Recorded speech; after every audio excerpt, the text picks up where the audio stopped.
Gantry UG podcast. Raymond Musinguzi, I'm your host, and we are here to preview one of the world's biggest, if not the biggest, sporting spectacle, which is the 2026 World Cup, that will be for the first time hosted by three countries, that is the USA, Canada, and Mexico. And with me is a sports enthusiast and sports analyst, Moses Echodu. Moses, welcome to the Gantry. This is our first episode for the Gantry UG. Thank you very much, Raymond, for having me. Like you said, it's the first time it's being hosted in the Americas. That's Mexico, USA, and Canada.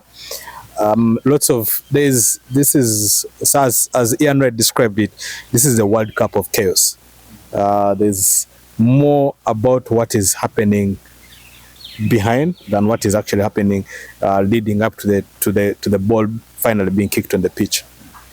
Let's first start with the basics, Moses. Can you take us back to the first World Cup you watched as a kid or as a gentleman growing up? First World Cup I ever watched was in '98, and that was arguably one of the best World Cups I've ever watched. That's when Zinedine Zidane, Luis Figo, Ronaldo, Deco, all these guys, this is when they were really at the peak of their powers. And I think then came 2002. I think, to me, 2002 remains the greatest World Cup I've ever watched. We could talk about the 2010, we could talk about 2014 in Brazil, we could talk about 2006 that happened in Germany. By the way, many people can easily forget about 2006 because it wasn't such a spectacle. It was a good World Cup, but it wasn't excessively brilliant to take home. But when you look at 2002, it was brilliant. I think for me, one of the things I've taken from the World Cups I've watched is the more there is this disagreement towards the country hosting, the better the World Cup turns out to be. I remember South Korea. Many people did not like it, did not want South Korea and Japan to host it because it was in Asia, the times were odd and things like that. And then it just gave us arguably one of the greatest World Cups I've ever watched in my life. Talk about South Africa in 2010. Many were against the World Cup being in Africa. It was the first time it was being held in Africa. And so there was expectation that it was going to fail, that the stadium would not live up to expectation, that the pitches would not have that finesse for the World Cup, or that, the security of the countries that were going. But then it turned out to be an extremely brilliant World Cup, both on the pitch and off the pitch, because everyone was having a great time. No one really expected Brazil not to have a great World Cup. I think we all expected it to be fantastic. And then 2018 comes in with Russia. I think Russia also gave us a great tournament. But then you remember leading up to 2022 in Qatar, issues of humanitarianism and all these things that were coming up. People wondering, with the heat that is in Qatar, will the pitches hold up? And then what a World Cup 2022 was. What a World Cup. So what you're trying to say here is that the USA has been given a second chance to redeem themselves, because coming into this World Cup, many have said that the '94 World Cup is arguably the worst World Cup that has ever taken place. So do you think this is the right opportunity for the USA, with all the things, the noise we're hearing, for instance, Africa's finest referee not being accepted to officiate at this World Cup? So do you think this is the best time that USA can redeem itself regardless of the noise that is going on? We're looking at teams like Iran that are supposed to be playing their games in the US, but have to camp in Mexico and then fly in and out for their games. What do you have to say about, do you think this is the time that the USA is going to redeem itself when it comes to the World Cup? Because many have been arguing, why is the USA hosting the World Cup under such circumstances? After all, football, what they call soccer, is not even their sport. But Europe has over 16 countries that qualify for the World Cup, while Africa was having only 5 countries. South America, of course, we cannot, say much about it. They already have the number that they are given, and I think it works perfectly well for them. But that's, for me, one of the things that I'm really, really looking out for. And seeing the teams that, as Africa, we have sent out there, I think I'm very optimistic with some of the teams there. I'm very optimistic in Mali. I'm very optimistic with Senegal. I'm very optimistic with, especially Senegal. I I want to say also Morocco is one of those countries. And then, of course, we can't go without mentioning the team that pops up out of nowhere sometimes and puts up a performance in the World Cup, and that is Tunisia. We can't mention so much about Algeria and Egypt, but those Tunisia tends to spring up a surprise here and there. But the other country that for me I'm really excited to see in the World Cup is got to be Democratic Republic of Congo. First time they have gotten there, but what energy they are taking there. Very unfortunate that many of their countrymen cannot be able to go because of the Ebola situation, because they've been banned from entering the Americas. Same case with the Ugandan community. But I think the Democratic Republic of Congo, especially when you look at the quality of players that they have, they could actually spring up some surprises at the World Cup. You talk about that new format. For me, I think what I find unique about it is that heading into the round of 32, of course, we know the old format would dictate that the top two head into the round of 16. But now, because we're starting from a 48-man team phase, then we go into the round of 32. That will mean we have the top two, then the best 8 best third teams. And for me, what I think with what comes with this format is that we are most likely to see a couple of dark horses sneaking into the round of 32 via that route. You spoke about being very optimistic about what countries like La Côte d'Ivoire, what Senegal and Morocco will produce at the World Cup. But for me, coming into this, especially in the recent days where we have been seeing teams doing a bit of friendlies and warm-up games, I think Algeria poses a threat as one of the African powerhouses. Why? If you look at the last 3 games they played with Guatemala, I think they demolished them 7-0. That was maybe expected, but they go ahead and beat the Netherlands 1-0, and this also end up drawing with Uruguay. And these are perennial World Cup big hitters, as we've seen in the recent past. Don't you think Algeria is one of those African countries that poses a threat to what we would call the perennial big hitters at the World Cup? First of all, I hold no grudges against the Dutch, but I think the Dutch were last brilliant, I would say in 2002. That's when they were last brilliant. Over that period, over the next couple of years, they have really had situations where they have struggled. But I mean, they were in the final against Spain in 2010. Yeah, they were, but you see, that was the last time they were really a threat. You look at 2014, didn't see much from them. 2018, nothing. 2022, the Dutch have a thing where they pop up every 3 World Cups. In 94, you remember them. 98, you don't remember them. 2002, then you remember them somehow. Then again, they pop up in 2010. Then they disappear again. Maybe this is the time they will pop up again. But from the results I've been seeing, they don't look like, because they were beaten by Azerbaijan's B team, you know, in an indoor fixture, friendly. For me, I would say if you are a fan out there and you are looking for who your dark horse is going to be, I've got to say it's got to be Japan. I tend to agree with you. I mean, you talked about the 2022 World Cup. Sorry, the 2002 World Cup that Japan was hosting. Unfortunately, they are not able to go past, I think, the quarterfinal stage. Yes. But Japan recently beat Brazil in their warm-up games, and it has always been those dark horses. Yeah. But I think this could be the time that maybe they go one step further. Yeah. But I don't want us to go back to the group stages. Especially, I picked interest in Group A. We may not have the time to go through all the groups, but I picked particular interest in Group A, where you have Mexico, South Africa, South Korea, and I forget the other 4th team, and Jordan. Yes. Yeah. Now, is it Jordan? No, Austria actually. No, Jordan actually. So if you look at that group, I mean, South Africa opened up with Mexico on the 11th, a repeat of what we saw in 2010. Yeah. And South Africa had not been at the World Cup since the last one they hosted in 2010. Yeah. And you have Hugo Bruce, who last played in Mexico in 1986 as a Belgian player. Now he brings the Bafana back to Mexico.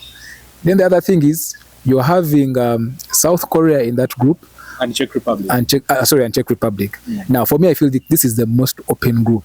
It is. South Korea, remember in 2002, they went on to knock out Spain. Yes. and Italy, Yes. yeah, only to be beaten, I think, by Brazil on their way to the final. What do you think about it? For me, I feel like this is the group of death, in my opinion. What do you think about this group? I mean, in a sense, you could look at Brazil. You could look at this Group A as a group of death because of how they seem to be equal in capacity. The Czech Republic, if you put them in a group that has Brazil or Germany, they will struggle. Korea, though, they look like a team that has been on a rise, but also they also struggle with having that star power. Song Heung-min is no longer that Son Heung-min that he was over a couple of years ago. And yet when you look at South Africa also are in that kind of, they blow hot and cold, you know. I come up and struggle against a Uganda, go up and maybe pick up a result again in Nigeria, then go and blow cold against Algeria and things like that. So, and then Mexico remains a superpower when it comes to the North Americas, or what you'd call the CONCACAF region. But like you said, this could actually be a potential group of anyone can take it. And I think if all doesn't go, if all goes this way, you could actually find that South Africa may be the team that gets knocked out of this group. However, if they are able to pick up a draw against Mexico, and then they're able to pick up another draw against Czech Republic, then you can guarantee that Czech Republic and South Korea, Czech Republic and Mexico can find a way of cancelling each other out there.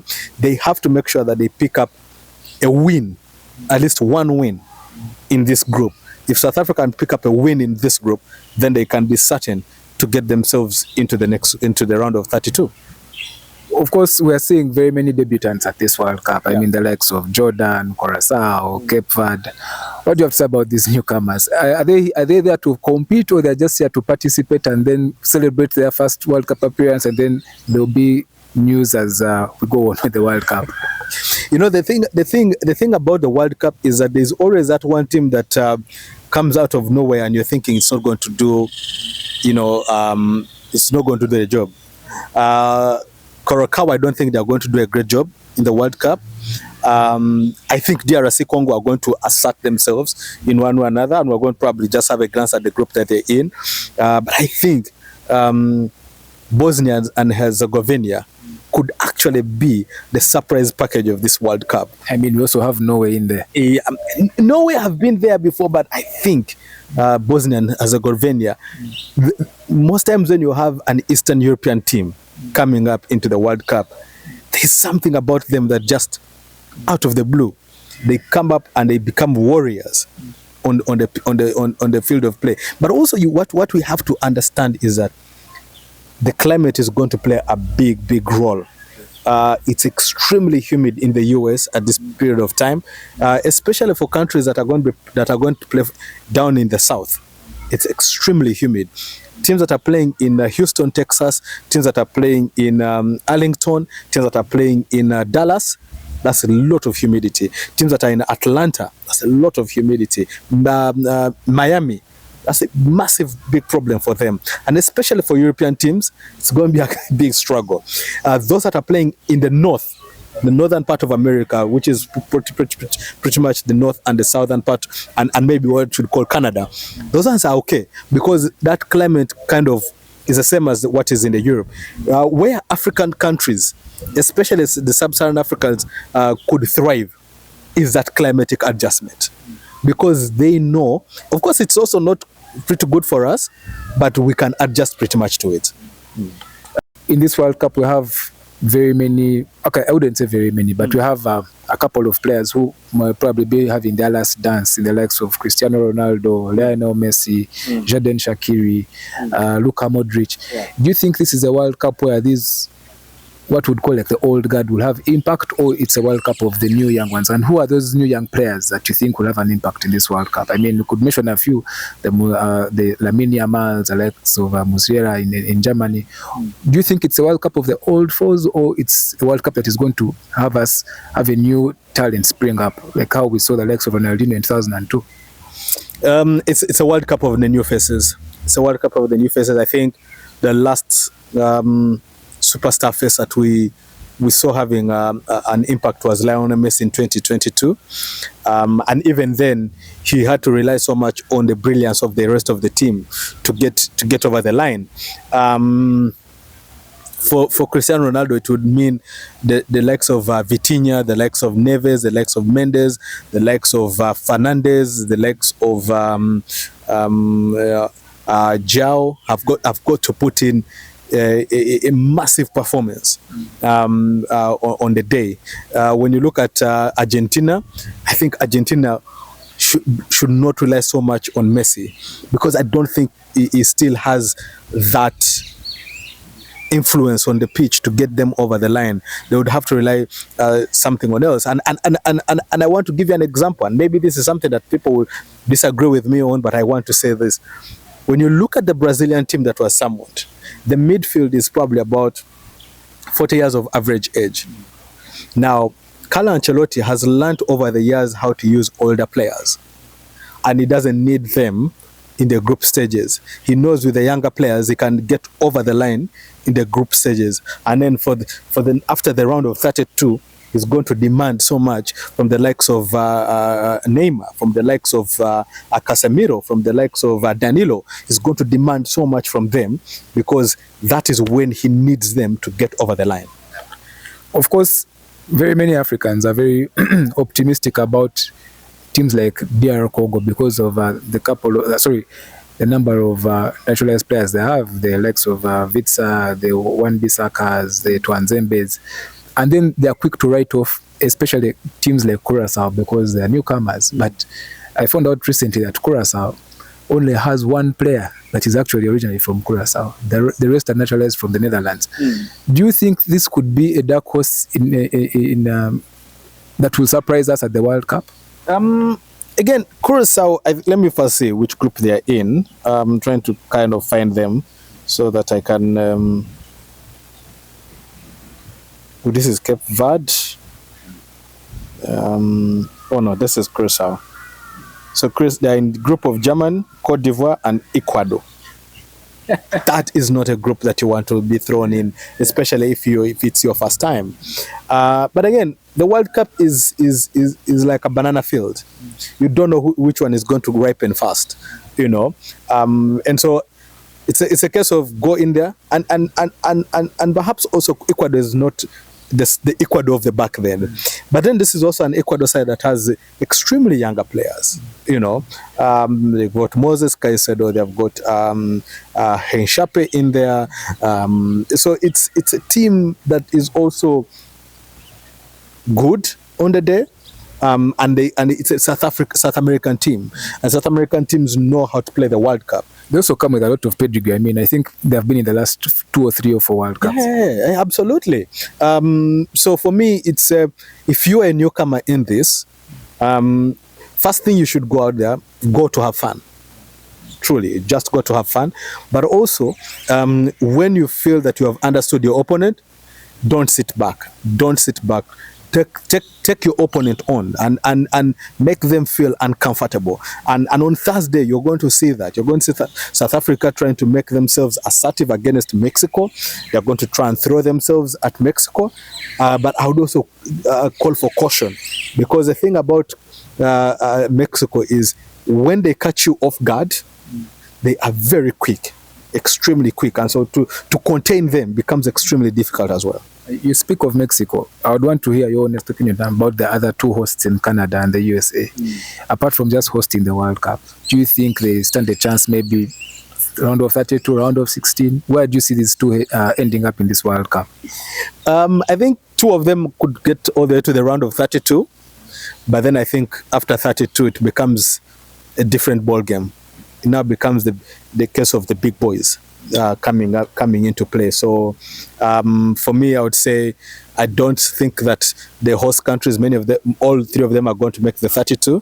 I think it's going to just stick to the best they can make is a round of 32. Mexico could force its way to the round of 16, but I think for America it's still very, very still early for them to get to round of 16 or even the quarterfinals. Do you think that comes with the pressure of them being hosts? I think I've always viewed the USA as a party spoiler, but the fact that they're now hosting this World Cup with thousands backing them, hosting this World Cup at home, do you think maybe just maybe this could be the World Cup where they push themselves past the quarterfinals? No, this is not the World Cup. They push themselves past the quarterfinals. Unfortunately, the other countries are stronger. The other countries are hungrier. It's very difficult for USA to go up against Brazil in the round of 16 or round of 32. Brazil is hungrier. Argentina is hungry to repeat itself. Germany wants to reclaim the World Cup. Spain, who I would say they're the second best team alternative in the World Cup, because right now the best is got to be France, and then of course you've got Spain in there. Then comes in Germany. Then comes in England, I would say. Then comes in which other? I would say, I'm actually going to say this. Morocco could find itself in there. I would say Senegal as well could find itself in there.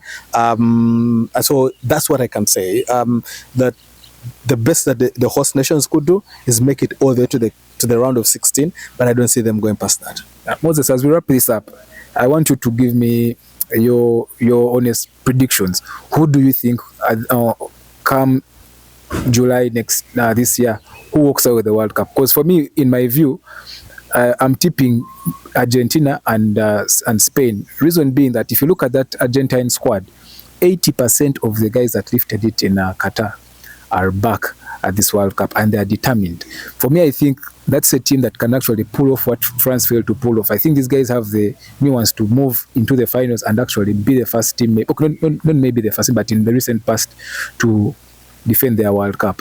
When you look at Spain, from way back in 2008, they seem to have that conveyor belt that never comes to an end. The talent they have. For me, actually, I think if Argentina does not defend it, I think it's for Spain to lose.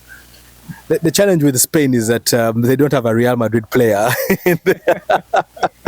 You see, the thing about the Real Madrid players is they come with an arrogance of we can win it all. The Madrid players have that arrogance of we are the best in the house. Most of the Spanish players come with this thing of we are the best. Yeah, we are the best. We are going to play the best football on the day, but they don't have that arrogance that pushes them over the line, and that's a spark that normally most Madrid players will give as an added advantage. For me, the team that I'll pick for the World Cup, I would still pick Spain. Surprisingly, I don't think Argentina will go all the way. The other would have to be France. I think they have a stack of talent. This depending on what Didier Deschamps does with that team. But one would argue that literally the same players that France had in the 2022 are coming back. I just told you Argentina has 80% of that squad coming back. So what makes you think France has the edge and Argentina does not have that edge? Discipline. Argentina's undoing is going to come down to discipline. I don't think that they will have the temperament to keep cool heads. And to get them over the line. I think they can get to the semifinals, or they could even get to the finals, but they will not win the World Cup. On the other hand, this is a very biased opinion, very, very biased. I think Brazil are going to win the World Cup. And I said this 2 weeks ago, and I'm going to stick to it. Brazil are going to win the World Cup. There have been World Cups Brazil has won when they are completely not seen as favorites. You're starting to sound like me when I said Arsenal would not win any title this season.